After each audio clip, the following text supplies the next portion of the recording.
Hello, my dear children. Children, today we are going to learn lesson number 4, major landforms. You know the earth's surface has land and water. Our earth is made up of land and water. 3/4 of earth's surface is covered with water and only 1/4 is covered with land. Forces of nature such as wind and rain have for ages carved out the earth's surface, and it has formed various landforms. And these landforms are also called relief features. The major landforms on earth are mountains, plateaus, plains, rivers and deserts.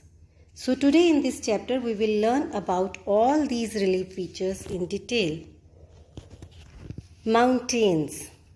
You know the mountains are raised portion of the earth's surface which are higher than their surrounding areas. Mountains that are not very high are called hills. Mountains have steep slopes and peak or summit. Peaks are mostly round or conical in shape. A chain of mountains is called a mountain range. You know the Andes in South America is the longest mountain range in the world. Children, the age of mountains makes them different from each other. The Himalayas are young mountains. They are very high with sharp peaks. And the Aravallis are old mountains. They are low in height and have rounded peaks. Now let's learn some special features of mountains. You know, mountain ranges are natural barriers. They provide protection against harsh, hot and cold winds. Mountain peaks at high altitudes mostly remain covered with snow throughout the year, and so the vegetation is scanty here. Scanty here means the very less vegetation is there. Very few plants grow over there because of the snow.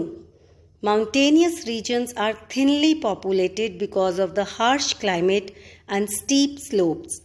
People prefer to live in foothills and the lower parts of the mountains because mountains are mostly covered with snow. So very few people they live there. The population is very less over the mountainous regions.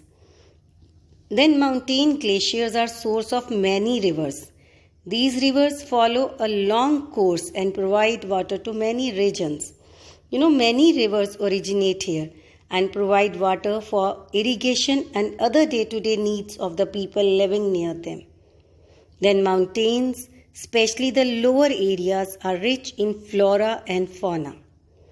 Very different types of plants and many animals they live in mountains. And mountains are also rich in minerals. Hill stations attract tourists because of their beauty and climatic conditions. And many mountain districts are famous for holiday resorts where skiing and mountaineering can be enjoyed. And moreover, the cool climate in summer attracts many tourists. So next is plateaus. Plateau is a raised piece of land higher than its surrounding areas. Its top is flat and leveled. It has steep slopes. A plateau is also known as a tableland. You know, plateaus also differ in age, size and height. Some plateaus can be extremely vast, like the Deccan Plateau in India. It is also one of the oldest plateaus in the world. Now let's learn about some special features of plateaus. You know, low plateaus are often farming regions, while high plateaus are usually suitable for livestock grazing. As some plateaus in the world are uninhabited due to harsh climate conditions and its elevation because they are at height, so the population is very less in those areas. On the other hand, there are some plateaus which are low-lying, which lie at low height, and they are densely populated. Then plateau regions are rich in mineral resources like iron, coal and copper. The Chota Nagpur Plateau in India is one such example.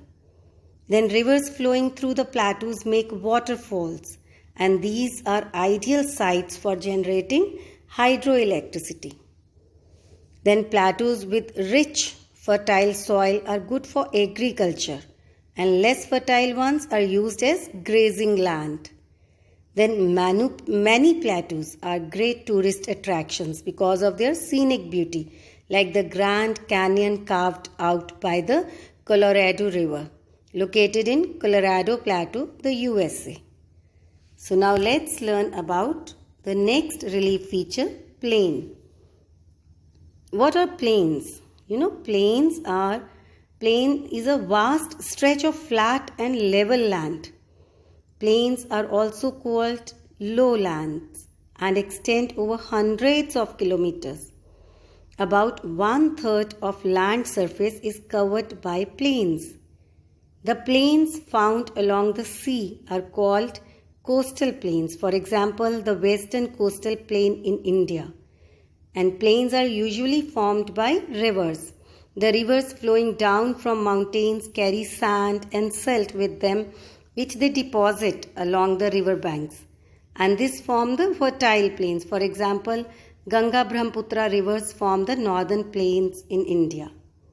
Now let's learn some special features of the plains.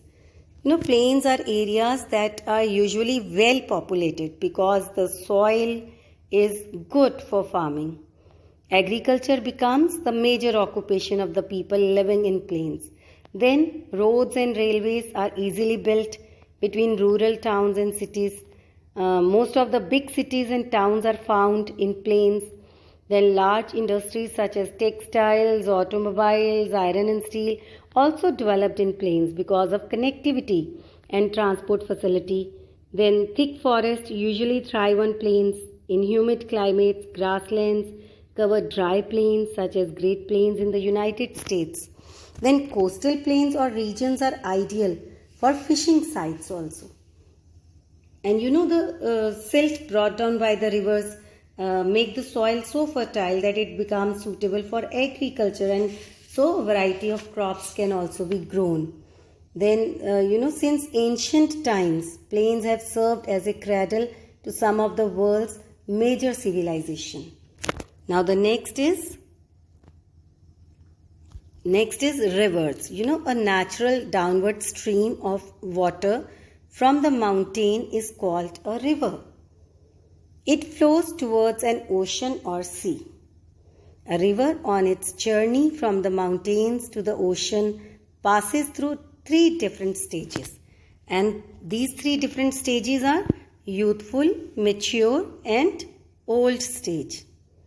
The first stage of the river is its youthful or upper stage. The steepness of mountains makes the river flow down in great speed, cutting through rocks and forming V-shaped valleys, waterfalls and canyons. And then second stage is also known as mature stage of a river. And it begins when it leaves the mountains and enters the plain. When the river enters the plain, this is the second stage or the mature stage. Here it swells and becomes broad.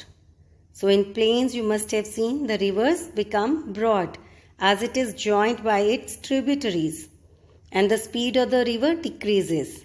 When the river flows in the plains, the speed of the river decreases. At this stage, then river loops called meanders and oxbow lakes form at this stage. The next is, the third stage. The third stage is also known as old stage of a river. In this stage, the movement of the river becomes very sluggish, very slow, as it enters the sea and it branches out into many small streams, and those small streams are called distributaries. And at this stage, a delta is made by the river.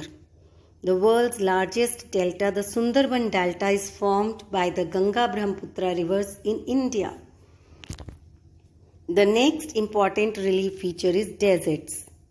Deserts are vast sandy areas that receive very little or no rainfall.